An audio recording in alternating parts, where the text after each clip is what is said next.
What's going on, everybody? Welcome to the latest episode of Behind Enemy Lines, a Texas A&M sports podcast. I am your host, Tony Catalina, here to talk all things Aggie sports. And today we are focusing in on the Aggies on the diamond. That's right, Texas A&M baseball getting set to start in SEC play, finishing conference play with a only one loss. Right, when you look at this team and the way they came out on the non-conference slate, it's tough to not be impressed. Right, when you look at everything they've done, everything they've been able to do, handle business with their loss to UCLA being the one blemish on their record. Everything else has been handled business. When you look at just some of the things they've had to deal with, some of the pitching, it's been outstanding in a lot of ways, and it has been very telling in some ways as well. So I kind of want to break it all down before SEC play gets going, gets cranked up here. So with that being said, let's start where the positives are undeniably, and that is in where the bats have been. A&M's offense has been stellar thus far. When you look at it, it's really hard to argue with some of the things they've done. They're third in the conference in batting average, batting 340, right? They've had 470 at bats. They've had 147 runs, 160 hits, 35 doubles, four triples, and 29 home runs with 131 RBIs. This team is hitting the ball well. They're seeing the ball well. I know there's been some games, looking back at the Penn series where it didn't look all that great at times. They're scrapping, they're fighting, but I think ultimately this season will bear out the fact that Penn was a lot better of an opponent than people are giving them respect for. It was only the second series of the season for A&M. It was the season opener for Penn at that time. I think they're going to progress and maybe surprise some people. Maybe not if they're paying attention. It won't be much of a surprise. But with that being said, A&M's bats have come to life this year. It's something that has been really, really impressive to see. I know a lot of question marks about what last year looked like. What would Michael Early be able to do and get out of this lineup and find ways to be productive at the plate? And they've done that. They have done that in spades thus far this season. And, credit to them, because when you look at this lineup, they really haven't had their starters, their full nine lineup that they came out on opening day with. They have not had outside of the second game of the year. Chris Akopian, the star infielder who came in from Maryland, was an all Big Ten second teamer last year. Expected to be one of the top, drafted infielders in baseball in the college ranks. And he has missed all but 3 games, right? So for him, when he was in Globe Life in Arlington, he hit that home run and got hurt in the next at bat, and we haven't seen him since. Very, very interesting to see what it's going to look like and what his timeline is. If he's going to come back in time for SEC play, will he miss any time in SEC play? That's something that needs to be monitored. But outside of that, has also been Wesley Jordan, the former Baylor Bear, who comes over to be the designated hitter, a power bat in the middle, somebody who is supposed to bring some real pop to this lineup. And he was hitting well at one point in time. His OPS was like in the threes. He started off tremendous. It looks like he's dealing with some, whether it be a groin or something in his abdomen, whatever the case may be. It's like a middle body injury that he hasn't come back in at all. That was during the Penn series as well. So they've been going at it and scrapping with a lineup that is not at all with the lineup they thought they were going to have in the beginning of the season. And with that, I mean, that's just a testament of how they've been able to fight. When you look at the way they've kind of platooned second base, whether it be Travis Chestnut or it's, Sawyer Farr or it's, Ben Royo, they've been different mix and matches there. And with that, because of a Travis Chestnut, they got him out in the outfield. They put Jorian Wilson out there. Like they've had different options and different ways to try to find the best, whether it be defensive mix or whether it be, the plate at the plate with the offense. So they've had a lot of positives to find a way to scrap and score runs. I mean, they just,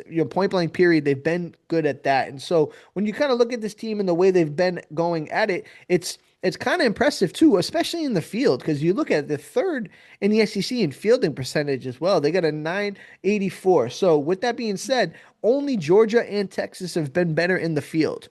Think about that. They got two guys on the left side who are true freshmen, whether, that's Boston Kellner and Nico Partita, third base and second base there. I mean, shortstop, excuse me. And both of those guys coming in, they've had their lumps in the field, but by and large, they've produced and played well both at the dish and in the field. So looking at that, this is a team that is a lot of different ways been really well. Now, when you kind of look at it too, what's been super, super impressive, at least to me, is when you look at the pitching. The pitching has been stellar, like truly, truly stellar when you look at this team.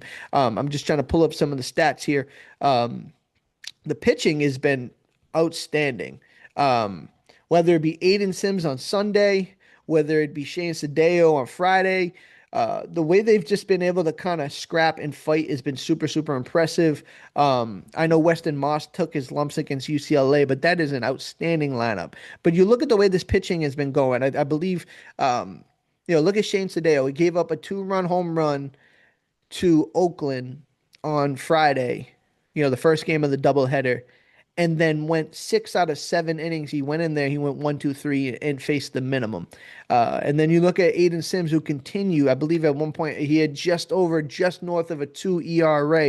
I mean, these guys are winning. And Weston Moss came out there on his outing a day early, right? Because the game was on a Friday. A doubleheader was the night game of a Friday game, so he got the ball a day early and he was pumping 98, 98 mile per hour fastball. I mean, this is the team that's played so well. And looking at it too, when you talk to the coaches, whether it be early, you talk to some of the pitchers, whether it be Josh Stewart or some Juan Vargas, they haven't had to go to the bullpen nearly as much as many people have thought they were going to at this point in the season. So to look at that, they've had to force high leverage situations into Josh Stewart, put him in the game, give him a save, right? They had a run rule in that game, but they put him in the game, excuse me.